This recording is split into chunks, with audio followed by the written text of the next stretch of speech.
അപ്പോൾ ആ first step എന്ന് വെച്ച് കഴിഞ്ഞാൽ നമ്മൾക്ക് പനിക്കൂർക്ക പൊട്ടിക്കാം. ഞാൻ ദേ ഇവിടെ ചാക്കിൽ പനിക്കൂർക്കയൊക്കെ വെച്ച് പിടിപ്പിച്ചിട്ടുണ്ട്. ചാക്കിലെന്നല്ല, നിലത്ത് വെച്ചാലും അത് ഉണ്ടാവുകയൊക്കെ ചെയ്യും. ഇതിൻ്റെ ദേ ഈ തലയുടെ ഒരു ചെറിയ കഷ്ണം പൊട്ടിച്ചിട്ട് കുഴിച്ചിട്ട് കഴിഞ്ഞാൽ ഇഷ്ടം പോലെ അങ്ങനെ പടർന്ന് പടർന്ന് ഉണ്ടായിക്കോളും.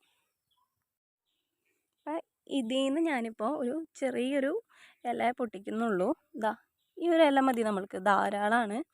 ഇനി ഇതാ ഇതിൻ്റെ തൊട്ടടുത്ത് തന്നെ ഞാൻ നമ്മുടെ ആടലോടകം വെച്ച് പിടിപ്പിച്ചിട്ടുണ്ട്. കണ്ടില്ലേ ആടലോടകം? ഇതിൻ്റെ ഒരു ചെറിയൊരു കൊമ്പ് നമ്മൾ എവിടെയെങ്കിലും ഒരു സൈഡിലോ അല്ലെങ്കിൽ ചെടിച്ചട്ടിലോ എന്തിലും നട്ട് കഴിഞ്ഞാലും ഇതും പെട്ടെന്ന് തന്നെ ഉണ്ടായി വരുന്നതായിരിക്കും. ഇതിപ്പോൾ ചെറിയ ടൈപ്പ് ആടലോടകമാണ്. ഇതിൻ്റെ തന്നെ കുറച്ചും കൂടി ഇല നീട്ടത്തിൽ കുറച്ച് വലിപ്പത്തിലുണ്ടാവും. നമ്മൾ മരുന്നിനൊക്കെ ആയിട്ട് ഉപയോഗിക്കുന്നത് ഈ ചെറിയ തരത്തിലുള്ള ആടലോടകമാണ്.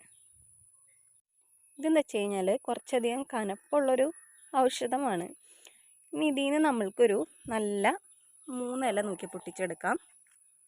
അപ്പോൾ ദാ ഇതിൽ നിന്ന് ഞാനിപ്പോൾ 1, 2, 3 ഇല പൊട്ടിച്ചെടുത്തിട്ടുണ്ട്. ഇനി നമുക്ക് തുളസി പൊട്ടിക്കണം. അപ്പോൾ ആ തുളസി പൊട്ടിക്കാൻ പോവാണ്.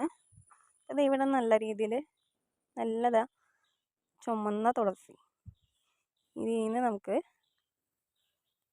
ഒരെണ്ണം ഇതാ ഇതേപോലെ ഒരു കൂമ്പ് അതിൻ്റെ ഒടിച്ചെടുക്കാം. കണ്ടില്ലേ? അടുത്തത് നമ്മളിതാ നമ്മുടെ കവുങ്ങുമ്മേ നിറച്ച് വെറ്റിലതാ ഇങ്ങനെ പടർത്തിയിട്ടുണ്ട്. മേളിലേക്കാണ് അവ നിറഞ്ഞു നിൽക്കുന്നത്.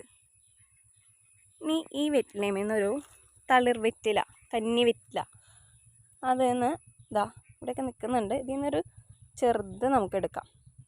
കന്നി വെറ്റില എന്ന് വെച്ച് കഴിഞ്ഞാൽ അത് നമ്മുടെ സ്വരശുദ്ധിക്ക് വേണ്ടിയിട്ടാണ് കന്നി വെറ്റില ചേർക്കുന്നത്. ഇപ്പോൾ ഇത് ഈ വെറ്റില ഇല്ലയെന്ന് വെച്ച് കഴിഞ്ഞാൽ യാതൊരുവിധ കുഴപ്പമൊന്നുമില്ല. ഒക്കെ നമ്മൾ കടയിൽ നിന്ന് വാങ്ങുന്നതൊന്നും അധികം എടുക്കാതിരിക്കുന്നതാണ് നല്ലത്. ഒരു ചെറിയ കന്നി വെറ്റില എടുത്തിട്ടുണ്ട്. അങ്ങനെ ഇതാ നമ്മൾ പൊട്ടിച്ചെടുത്ത ഇലകളെല്ലാം നല്ല വൃത്തിയായിട്ട് കഴുകി നമ്മൾ പുട്ടുണ്ടാക്കുന്ന സ്റ്റീമറിൽ വെച്ചിട്ടുണ്ട്. കൂട്ടത്തിൽ ഞാൻ 2 ചുമന്നുള്ളി കൂടി ചേർത്തിട്ടുണ്ട്. അപ്പോൾ നമ്മൾ മൊത്തം 5 ഐറ്റംസാണ് ചേർത്തേക്കുന്നത്. അപ്പോഴാണല്ലോ ഒറ്റമൂലിയായിട്ട് മാറാം. ഇരട്ട പാടില്ല എന്നാണ് കാരണന്മാരൊക്കെ പറഞ്ഞ് കേട്ടേക്കുന്നത്. ഇനി നമുക്ക് ജസ്റ്റ് ഒന്ന് ആവി കൊള്ളിച്ചെടുക്കാം.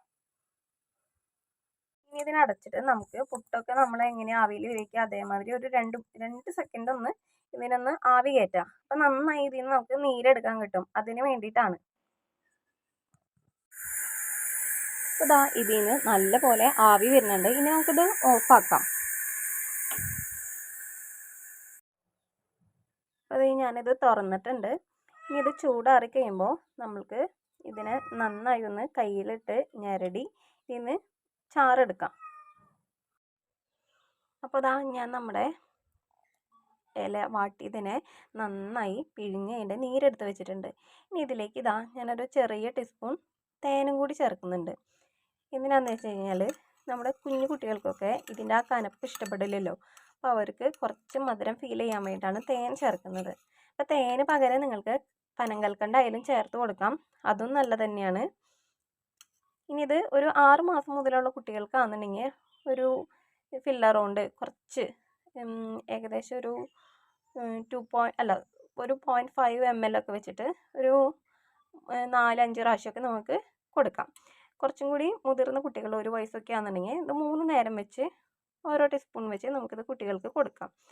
അപ്പോൾ ചുമയൊക്കെ മാറാനായിട്ട് ഏറ്റവും നല്ലൊരു ഫലപ്രദമായിട്ടുള്ളൊരു നാച്ചുറലായിട്ടുള്ളൊരു റെമഡിയാണിത്. അതുപോലെ തന്നെ ഈ കുഞ്ഞു കുട്ടികൾക്കൊക്കെ നെറ്റിയിലൊക്കെ ചെറുതായിട്ട് തല പൊള്ളുന്നുണ്ടെന്ന് വെച്ചാൽ ചൂട്, പനീൻ്റെ ഒക്കെ ചെറിയ ചൂടുള്ളപ്പോൾ പനിക്കൂർക്കയുടെ ഇല നമ്മൾ പച്ചനെ ഒന്ന് കൈകൊണ്ടൊന്ന് ചെറുതായിട്ടൊന്ന് പിഴിഞ്ഞ് അതിൻ്റെ ചാറെടുത്തിട്ട് നെറ്റിയിലൊക്കെ ഒന്ന് തടവി കൊടുത്തു കഴിഞ്ഞാൽ ആ ചൂടിനൊക്കെ നേരിയൊരു കുറവുണ്ടായിരിക്കും. ഇതൊക്കെ നാച്ചുറലായിട്ടുള്ള നല്ലൊരു റെമഡീസാണ്. അപ്പോൾ എല്ലാവരും ട്രൈ ചെയ്യുക. ഇഷ്ടപ്പെട്ടാൽ ചാനൽ സബ്സ്ക്രൈബ് ചെയ്യുക, ഷെയർ ചെയ്യുക, കമൻറ്റ് ചെയ്യുക.